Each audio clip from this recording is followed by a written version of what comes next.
Hey everyone, we are now moving into week, well, I don't know what week, module 5, my apologies.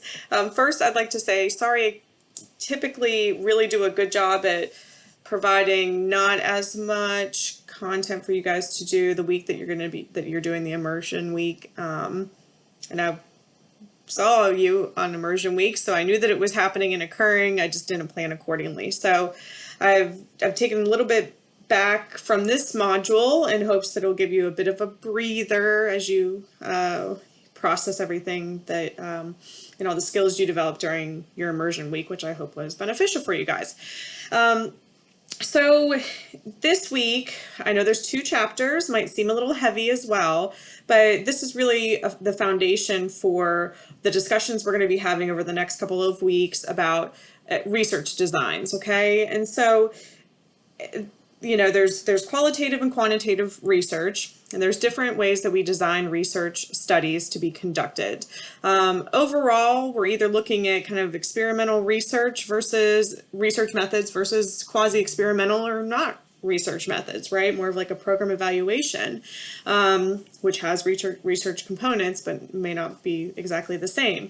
What you guys did with us, Dr. Glenn and I, with the virtual simulation, for those of you who were able to participate in the immersion week, that was not hardcore research, right? We didn't provide you with disclosure statements or informed consent. You weren't signing off on anything. We didn't go through REHB to do it because all of that is program evaluation for us in the grant that we're working on. So it wasn't necessary. If we were to ever use that information, want to publish it, then we would have to go back through IRB and do all the necessary ethical steps that we have to take in order to turn something that started out as a program evaluation into more of a research study. Things that we'll be doing in the future with that grant will be considered research because we've already started the process of going through IRB to get the data collected. So there's some differences that, you know, if you're thinking about and starting to frame a research design, you know, the first thing you're going to be thinking about is how am I going to be going about designing this experiment? What will it entail? What are my control groups going to look like? Who are my participants? What parameters and boundaries can I set around those participant groups, or do I want to set around those participant groups? Am I going to have a control group? And the text, I think, does an excellent job at considering the ethical issues that could come up, especially in counseling, when we have a tried and true control group that's not receiving any kind of treatment, right? In counseling, that's not something that we often do, and there's a lot of good reasons for that. Withholding a treatment regimen, or in the medical world, withholding medication, you know, from a group may do more harm than good. That's kind of the basis of it.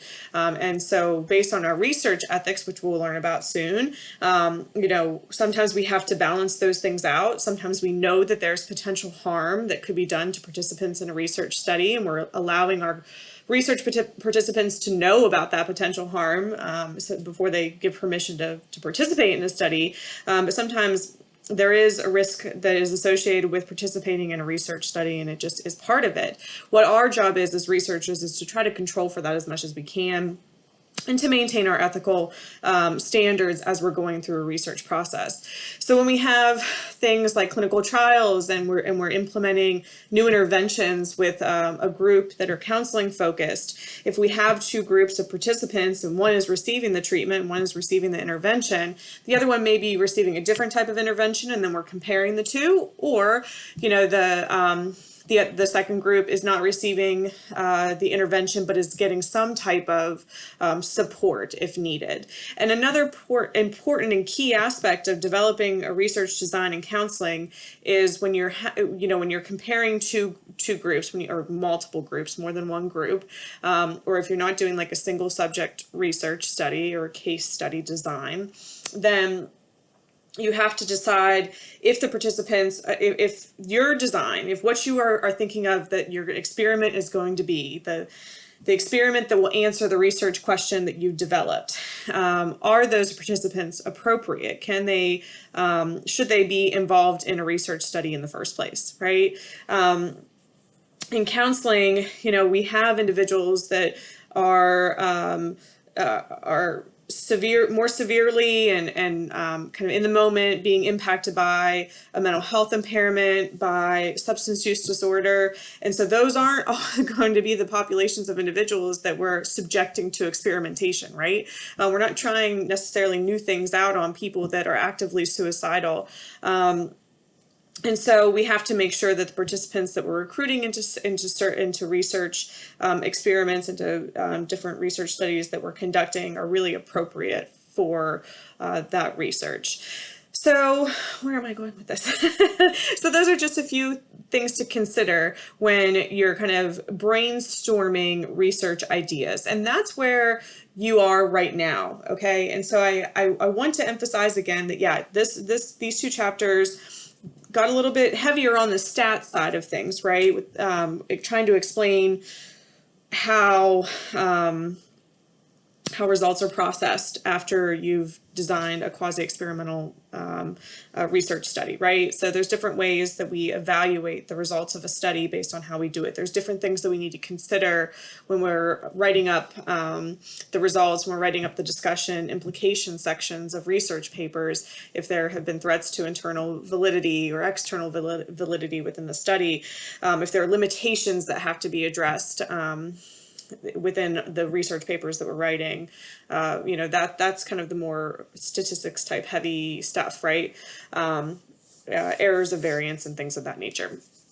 But for the purpose of this class and that final assignment that you're going to be doing for me and your program evaluation assignment, right now is the time to start thinking about what your research questions will be. So you've got what I would say is a very broad topic of interest, the majority of you, and that's completely fine, and that's where I expect you to be. So what my job is going to be is to help you kind of narrow that focus and develop your ideas so that they're a little bit more manageable for this class and the paper you're going to write. But in the event that you ever wanted to actually conduct a research or put a program into place at the place that you're working, for instance, or practicum or internship, or later on in the future, any kind of program that you're implementing, any type of research design that you're implementing with any population in counseling, you're going to be taking a big idea and whittling it down into something that's manageable and oftentimes time sensitive, right? So unless you're doing a longitudinal study, you're really looking at more short-term interventions and weighing out whether those interventions worked or didn't work or proved your hypothesis to be correct or incorrect. So right now you have these broad ideas, these topics of interest, and I want you to start narrowing that a little bit. And that's what the discussion board is going to be. That was what it was for last week, and we're going to continue with that pattern as we move through these next couple of weeks. So you're going to see feedback from me, and I hope you start thinking critically about that. If you've got a population that you want to be working with in this paper, consider, are you working with both males and females? What's your age range? What specific diagnosis are you actually looking at? Not taking a broad category, but again, whittling the idea down a little bit to make it manageable. What time frame do you see as being a more realistic time frame for implementing an intervention with the group that you're interested in studying? Is it going to be like a 6-week treatment program, or is it that you're going to be doing a time series? So you're going to be putting an intervention in place, testing it out, coming back, doing it again later, testing out to see if it worked, and then running the analysis later on. Or are you interested in a long-term study and you want to look at, long-term effects of trauma therapy on a specific group of individuals, and that'll be like a 10-year study. So there's a lot of flexibility that I'm giving you around the paper and around your ideas, but so that's kind of where I want your mindset to be, is to try to just kind of continue to focus in, dig a little bit deeper about the actual subjects that you want to be quote unquote studying or designing a research study for your final paper. And so with that, again, if you need anything, ask me some questions on the questions for Dr. Simpson page. Your research analysis is due this week, I believe, right? So you had your homework, people are going on that. You had another discussion question. Now your first research analysis is done, is due at the end of this module. I've given you resources. I am not in the game of tricking my students. I will let you know what my expectations are. So I've given you some sample papers. I would encourage you to look at them. Follow the same type of format for your research analysis. One of the most important things about these research analysis papers and the assignment is that you're finding up-to-date peer-reviewed articles and you're reading them thoroughly, and you are putting that content, that information into your own words. So I need to hear your voice come through in these papers so that I can better gauge whether or not you understand the content and the material.